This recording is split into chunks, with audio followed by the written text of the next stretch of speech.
Hello guys, please अगर आपको video अच्छी लगे तो लाइक, शेयर और सब्सक्राइब जरूर करें। तो चलिए शुरू करते हैं।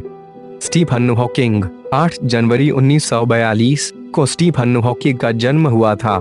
हालांकि वे एक अच्छे शिक्षित परिवार में पैदा हुए थे, परंतु उनके परिवार की आर्थिक अवस्था ठीक नहीं थी।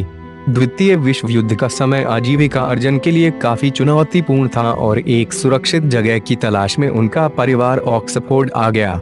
आपको यह जानकर अचरज होगा कि जो स्टीफन हॉकिंग आज इतने महान ब्रह्मांड विज्ञानी है, उनका स्कूली जीवन बहुत उत्कृष्ट नहीं था। वे शुरू में अपनी कक्षा में औसत से कम अंक पाने वाले छात्र थे, किंतु उन्हें बोर्ड गेम खेलना अच्छा लगता था। उन्हें गणित में बहुत दिलचस्पी थी, यहाँ तक कि उन्होंने गणितीय समीकरणों को हल करने के लिए कुछ लोगों की मदद से पुराने इलेक्ट्रॉनिक उपकरणों के हिस्सों से कंप्यूटर बना दिया था। 11 वर्ष की उम्र में स्टीफन स्कूल गए और उसके बाद यूनिवर्सिटी कॉलेज ऑक्सफोर्ड गए। स्टीफन गणित का अध्ययन करना चाहते थे, लेकिन यूनिवर्सिटी कॉलेज में गणित उपलब्ध नहीं थी, इसलिए उन्होंने भौतिकी अपनाई। ऑक्सफोर्ड में अपने अंतिम वर्ष के दौरान हॉकिंग अक्षमता के शिकार होने लगे। उन्हें सीढ़ियां चढ़ने और नौकायन में कठिनाइयों का सामना करना पड़ा। धीरे धीरे यह समस्याएं इतनी बढ़ गईं कि उनकी बोली लड़खड़ाने लगी। अपने 21वें जन्मदिन के शीघ्र ही बाद उन्हें एमायोट्रोफिक लैटरल स्क्लेरोसिस ALS नामक बीमारी से ग्रसित पाया गया। इस बीमारी के कारण शरीर के सारे अंग धीरे धीरे काम करना बंद कर देते हैं और अंत में मरीज की मृत्यु हो जाती है। उस समय डॉक्टरों ने कहा कि स्टीफन हॉकिंग 2 वर्ष से अधिक नहीं जी पाएंगे और उनकी जल्द ही मृत्यु हो जाएगी। धीरे धीरे हॉकिंग की शारीरिक क्षमता में गिरावट आना शुरू हो गई। उन्होंने बैसाखी का इस्तेमाल शुरू कर दिया और नियमित रूप से व्याख्यान देना बंद कर दिया।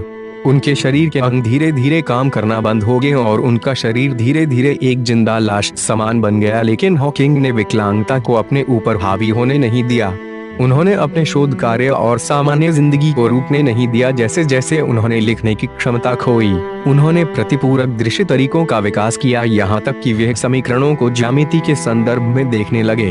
विकलांगता पर विजय जब हर किसी ने आशा खो दी, तब स्टीफन अपने अटूट विश्वास और प्रयासों के दम पर इतिहास लिखने की शुरुआत कर चुके थे। उन्होंने अपनी अक्षमता और बीमारी को एक वरदान के रूप में लिए।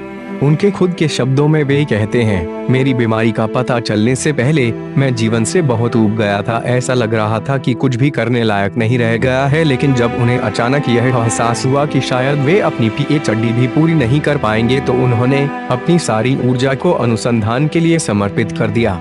अपने एक इंटरव्यू में उन्होंने यह भी उल्लेख किया है, 21 की उम्र में मेरी सारी उम्मीदें शून्य हो गई थी और उसके बाद जो पाया वे बोनस है। उनकी बीमारी ठीक नहीं हुई और उनकी बीमारी ने उन्हें व्हीलचेयर पर ला दिया और उन्हें एक कंप्यूटर मशीन के माध्यम से बात करने के लिए मजबूर कर दिया। लेकिन वे कभी रुके नहीं। उनके खुद के शब्दों में, हालांकि मैं चल नहीं सकता और कंप्यूटर के माध्यम से बात करनी पड़ती है, लेकिन अपने दिमाग से मैं आजाद हूँ। बावजूद इसके कि स्टीफन हॉकिंग का शरीर एक जिंदा लाश की तरह हो गया था, लेकिन उन्होंने कभी हार नहीं मानी। वे यात्राएं करते हैं, सार्वजनिक कार्यक्रमों में भाग लेते हैं और आज लगभग 74 वर्ष की उम्र में निरंतर अपने शोध कार्य में लगे हुए हैं।